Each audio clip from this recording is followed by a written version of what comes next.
roll? We are ready. Okay. All right, Joel. Now, first, tell me a little bit how you first got involved on this trip. I got involved with this trip through Dr. Shorman, an invite through him to come up and do this crazy adventure and go see some pretty neat stuff. And also I had a couple of buddies that were going. So that's how I first became involved and first heard about the trip. So what was kind of crazy about it? We were going to a valley of 10,000 smokes, which I didn't know what 10,000 smokes were or was. And we're also going out into the middle of Alaska, which I had never been, to some places where people had not been in hundreds of years. And so that really piqued my interest. Now, for you, what were some of the some of your favorite parts of the trip? Some of my favorite parts of the trip were just getting out there and seeing God's creation that really had not been touched by man. I had never really been to any parks or any place where you could truly say nobody had been here. And to get out there and just see this majestic, open vastness, to me was just amazing. It was overwhelming to wake up every morning and see that. What were some of the biggest challenges for you on this trip? The biggest challenge for me was just the hiking through the pumice, basically walking through the beach every day and just having to keep going forward because you really can't stop. You just got to put your shoulders into it and keep going. And that was, for me, that was the hardest part, just that daily hiking, which I was not used to. Now,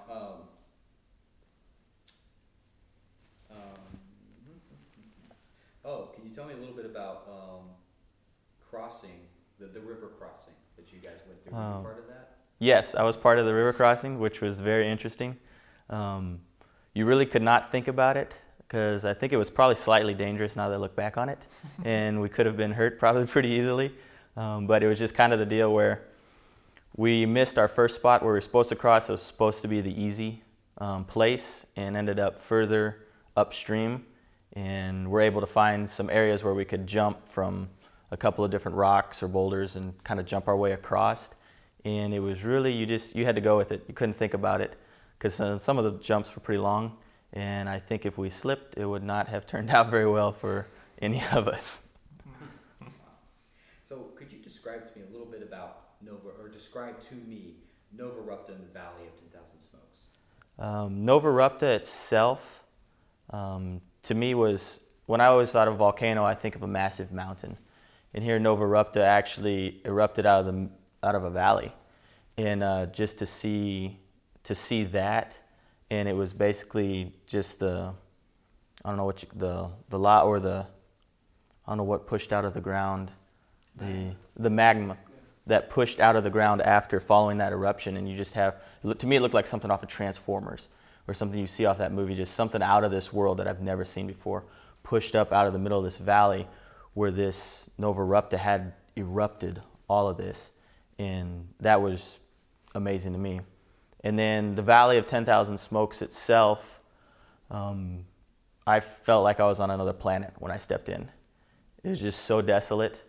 I hadn't seen anything. It really is, it's like a desert, but it isn't. It's different. It's got a different feel. It's got a different look to it. And I just thought I was walking on the moon or I don't know, someplace else. It just had a very, very different feel that I had, and I've traveled around to different places and seen parks and been in different areas, but it was just totally different than anything I had seen before. Do you think, for example, that's something that Noah might have seen, after the flood and everything, as he was kind of, coming So out? like Noah might have seen that desolation or possibly Noah, when the flood was over, there might have been that desolation. I'm not exactly sure, but I would think with all that water receding and then first walking, I would think there was probably some destruction and some desolation and probably maybe some emptiness. I would think probably you could relate to that. It might be something similar. Did your trip to Nova Rupta teach you anything about maybe about the power of God or the power of His creation that He created? I would say this trip definitely taught me a lot about the power of God. Just to see his creation more. And, when you're here and you live in the city, or, you're in a suburb or something, you really don't see that as much as when you go out where there is no one and see his creation for what it is. And then just to see the power of this eruption in basically what it destroyed, or what it did to change that landscape, just reminded me that, that was something that was huge, but God's power is infinitely greater than what that eruption did to change that area. And just every day I woke up and saw these massive mountains surrounding me, and just reminded me how big, our God is. Because that mountain's something that's huge to me, but it doesn't compare at all to how big God is. So it was a daily reminder for me, just something that was awesome. Great. I want to say something real quick. It just came to mind. One of the cool things I remember about being out in the Valley of 10,000 Smokes is kind of the cabins that we had been able to stay in were kind of on the top of a big, almost like a sand dune, just a huge kind of mountain of sand. And one time we kind of went out the back of it and hiked along the rim of this dune to try to get to the top of Crater Lake. And I remember we were sitting there looking over the whole valley, and it was just so so desolate, so empty. You could see it so far, and it was so clear. We could see the mountains way far away, very crisp, and there wasn't anything there. And I remember about 5 minutes later, we looked over and we could see some clouds started forming. And we were so high up and the valley was so far down that the clouds were about level with us, maybe even a little bit lower. And about 5 minutes later, we couldn't see the mountains at all because the weather had swept in so quickly. The clouds had come over so quickly. And then, maybe 20 minutes later, the wind, there's nothing out there to block the wind. So the wind had blown the cloud over to where our ridge was, and it was blowing the cloud over the top of our ridge, kind of right into our face. And it was so cool watching this cloud come from over the valley, and just all of a sudden the wind just started pushing over the face, and we could see the white, moisture just flowing, just being pushed over this rim so fast. We're just kind of walking through it, watching the cloud start to just move over it. Wow, that's an amazing sight. Did you get any photos or video of that? We did get a video of it just kind of soaring over, and you can kind of see the cloud particles flowing over, and then just like that, 20 seconds later it'd be gone and it'd be clear again. And we got one picture of us kind of spread out walking along the bottom of the sand dune, and you can see for miles, and you see one person, then about half a mile farther you see another person, about half a mile farther you see another person. We're just kind of spread out walking down the sand dune, and you can just see forever. It's just fascinating.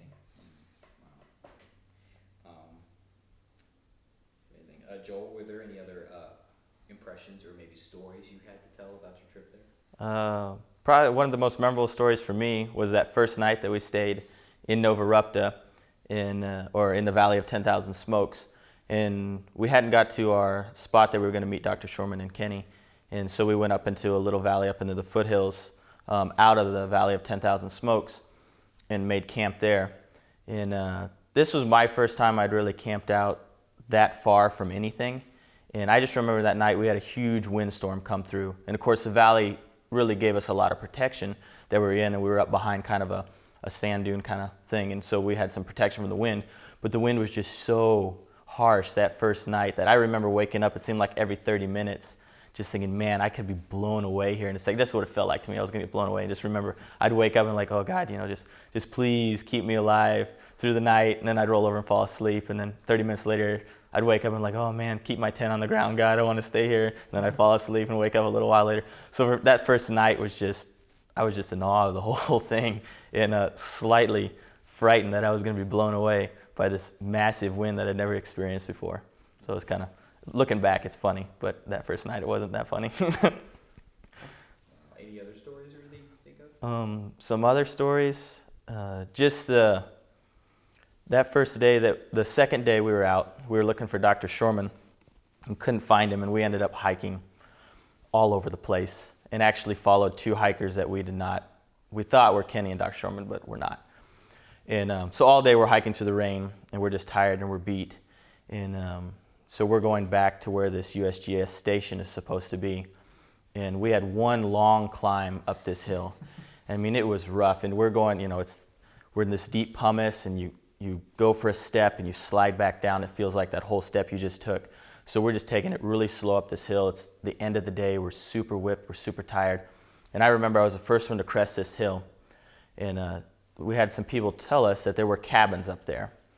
And we're thinking, maybe there's parts of cabins. It's so harsh out here. How could there be anything there that you could live in? I just remember cresting that hill, and here are cabins with 4 walls and a door, and just the relief and the excitement of seeing those was unbelievable. To be hiking all day and know that I could actually go inside and get warm and dry was the best feeling ever. Great. Now, and how do you say this? Mount Katmai, is that right? Okay. Okay. Mount Katmai. How does the area around Mount Katmai and Nova Rupta differ from some of the other parts of the Katmai National Park that you saw as you were, as you were traveling to Nova Rupta? The big difference between the Katmai and the Nova Rupta Valley of 10,000 Smokes area and the rest of the park is just the foliage and the life, the wildlife that is in the rest of the park.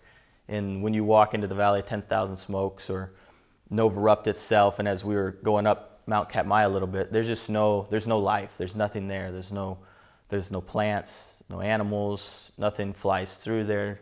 Compared to the rest of the park, it's just dense forest. There is life everywhere. When you walk into the forest, you just feel life. It feels like the forest is alive. There's just so much there. And then when you walk out into the Valley of 10,000 Smokes, it's empty. There's nothing. Did you see a lot of bears or wolves? Yes, I did see a lot of bears. I didn't see any. Actually, I did see a wolf. Never mind. The first night we were there, when we were out fishing, and we did see one. But definitely the bears. There were quite a few that first night where we were camping in Brooks Lodge. Anyways, there were quite a few bears there just because there was an area where the salmon would jump up the river that attracted the bears to that area. And I had never been close to any grizzly bears except something you'd see in a zoo. And so the kind of first experience with those bears was very interesting just because they are so big and massive, and you just know the power that's behind them. It gives you a greater respect for the wildlife that's there. Great. Now, is there anything that happened on your adventures, and that's okay if not, in Nova Rupta that served as kind of a reminder that you were part of a much kind of bigger story or a bigger family? Some experience that remind me about being part of a bigger experience or a bigger family. Just seeing the majestic, the mountains, to me just reminded me that there's more to life than just my little thing that I do day to day, my school that I go do, my work that I go do. Just seeing the creation, being reminded of the creation, being reminded that I was created and that those around me are created in God's image, just brought to me a reminder of that sometimes we just get focused on and don't remember when we're just doing our day-to-day activities. Do you think it's important to have or to visit a place like Katmai National Park, wilderness areas and things like that? I think to visit a park like Katmai National Forest is very important, or to visit other parks, just to see God's creation. To me, in an area where man has not touched it or done anything to it, to see just the raw, the raw power of God, just His creation, what He made. And you'd have to go there probably with an open mind and not, think about all the stuff that you have made up or that you believe in. But I think if somebody could truly go there and just sit and look at it and just think about, clearly, where did this come from? To me, there's only really one answer, that somebody had to create it, and that is God. The Valley of 10,000 Smokes has a good way of making you just realize how small you are. When I'm out there in the middle of nothing, and it's as far as I could see, it's just so powerful. And then at night, when it would clear out, and there's no artificial lights for thousands and thousands of miles, so you could see the stars like no other place on Earth. And so to be able to just kind of visualize all that, it really puts your life in perspective to the greater, things of God going on around you. Great. Now, obviously you mentioned the fact that area, the national park, national forest, sneeze, John? I did, but I'm good now, thank you. Obviously, there's kind of a limit to man's dominion sometimes. I mean, even right now, right? But is there any square inch of anything over which Christ does not say, like, this is mine? Did you kind of get that feeling maybe in that national park? Maybe I should rephrase that question in a different way, but you kind of see where I'm going with that. So, like, you know, what I would say when we're out there, you definitely have the feeling that God is in dominion over everything. Probably even more so than when I'm back home. Because I can see the house that, you know, I helped my father build or whatever. So I kind of did this. But when you're out there, again, it's just a reminder to me that, you know, God made all of this. And so that when I come home, you know, again, God made all of this. He has dominion over everything. You know, and when I'm out there and the wind is blowing and the pumice is ripping through, you know, your jacket and stuff, that there is a higher power out there that is with you, you know, so that whatever happens, it happens and God's going to be there with you kind of deal. And especially that first night, you know, when I was really, you know, praying a lot because I was nervous about the wind. Well, I really can't do anything about the wind because that's God's deal. And just to know that, you know, he's going to protect you, kind of just reminders of that. Yeah, I think being out there in those harsh conditions, kind of in God's territory, in God's country, makes you kind of realize your dependence on him, and your increases your faith, like we had talked about before. But it really just kind of makes you realize how little I am and how much I need the Lord and depend on him for everything. And that translates when I come back home and I've got all the other distractions and problems and complications in my life. I've kind of already got that foundation set of my complete reliance on the Lord. And so when something else comes along in my life, I'm able to kind of reference there. And I already have that mindset of it's okay, you know, God took care of me. He can keep taking care of me. Great. All right. I think that's it. Do you think that's good? Yeah, unless there was like some interesting story that happened Was to both he of y'all or present? whatever. Joel, were you present when the bear spray went off also? I was not on that trip. Different trip. I mean, do have a bear story that I was in. I don't remember if John was there. You want me to just tell? Sure. Okay, one of the interesting bear stories for me, we were, where we first landed, it was on a lake. And the bears, since the forest is so dense, they'll use the beach kind of area of the lake as, you know, a pathway. So that's kind of their main traffic area. All the bears will travel just on the edge of this lake. And we had hiked up one edge. I think it was, I don't know if it was our whole group or there was just a few of us guys, but there was a bear coming down the beach towards us. And we had been told, you know, you just give the bear the right of way, you know, you get out of the way and let him go and you're usually fine. So we had gone off into the woods a few feet or whatever. We were standing on another trail, which ended up being a bear trail. And we were waiting for this bear to pass us so we could get back on the beach and continue our walk. Well, there was a fallen tree, so we really couldn't see all the way down the beach. So we're waiting and waiting and waiting for this bear. And I just happened to look down the trail that we're standing on, and 50 yards or less is this bear just showed up on the trail. And of course, I freaking out because I hadn't been around bears that much, and here it is on the trail, and it's coming right at me. And so I'm jumping off of this trail and running back out towards the beach as fast as I can to get out of the way of this bear because I don't know what it's going to do. But of course, it was fine. I walked on by it, got back on the beach, and everything was good. But just the excitement of seeing something that big, that close in the wild coming at me, and I was the one that was standing in its way, made me move pretty fast. When you first land at Brooks Camp, you kind of have to, you have a float plane, so you jump off and you're on the beach there. And second we jumped off that plane, there's rangers out there directing us. Okay, you can go up this trail. This trail's open, and so we'll start walking down that way, and then we'll get to another spot. The ranger will say, "Oh no, you can't go this trail anymore. There's a bear up this way. Go, doing a detour around this way." So the rangers out there having to constantly kind of direct traffic around the bears that just happen to be wandering through the camp at the time. It's just really, they're just really a part of the life there at Brooks Camp. Wow. Maybe I also what else about this if you don't know about. How do they know, just out of curiosity, how do they know about bear traffic and everything? How is that monitored? Well, in Brooks Camp, there's rangers stationed all over the place at different intersections and crossroads, and they all have radios. And so when a bear's running through one area of the camp, he'll say, hey, I got a bear coming down my trail just south of the the meal house, and keep everybody away from here. And then, I got another one coming up the trail from the lake. And so they just kind of are always on constant communication, trying to keep people out of the bear's way. Great. All right, I think that's it, Joel. Okay, And John. very good. Now I'm gonna have you go ahead and introduce yourself in a way, like state your full name and your current job position, or maybe where you're going to school at right now, and maybe I think you're still going to school. Is that right? Yes. Okay. That's cool. Maybe your plan, kind of job plan for the future or something. Okay. Like that, or what you're studying, I guess. Okay. So, My name is Joel Farrington, and I just transferred to Iowa State University in Ames, and I'm going to be studying civil engineering there. And my plan on graduation is to work for my dad's engineering company based there in Des Moines, Iowa. great. All right, that's it. Thank you. Thanks, Joel.